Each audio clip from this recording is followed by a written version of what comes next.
എറണാകുളം പാലാരിവട്ടത്ത് കത്തി കാട്ടി ഭീഷണിപ്പെടുത്തി ബൈക്ക് തട്ടിയെടുത്ത സംഭവത്തിൽ ഒരാൾ പിടിയിലായിട്ടുണ്ട്. കൊച്ചി സ്വദേശിയായ ഇർഫാദാണ് പോലീസ് പിടിയിലായത്. ബൈക്കുമായി കടന്നു കളഞ്ഞ ഒരാൾക്ക് വേണ്ടി അന്വേഷണം തുടരുകയാണ്. സഹിൻ ആന്റണി വിവരങ്ങളുമായി ചേരുന്നു.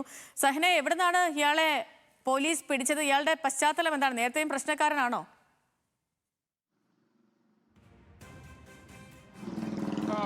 സേതു, കഴിഞ്ഞ വ്യാഴാഴ്ചയായിരുന്നു ഈ സംഭവം ഉണ്ടായത്. പാലാരിവട്ടത്ത് രാത്രി 11 മണിയോടുകൂടി ആലപ്പുഴ ആര്യാട് സ്വദേശിയായിട്ടുള്ള ഒരു യുവാവിനെ കത്തി കാട്ടി ഭീഷണിപ്പെടുത്തി, തടഞ്ഞു നിർത്തി കത്തി കാട്ടി ഭീഷണിപ്പെടുത്തി ഇയാളുടെ ബൈക്ക് തട്ടിയെടുക്കുകയായിരുന്നു.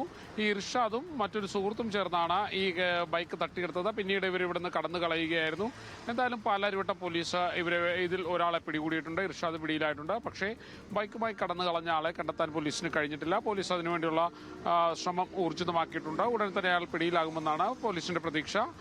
ഞാൻ നേരത്തെ സൂചിപ്പിച്ചതുപോലെ തന്നെ ഇയാൾ നിരന്തരമായി ഇത്തരം ക്രിമിനൽ കേസുകളിൽ പങ്കാളികളാറുണ്ട് എന്നുള്ളതാണ് പോലീസിൽ നിന്നും മനസ്സിലാക്കാൻ കഴിയുന്നത്. സേതു, ശരി, ഓക്കെ.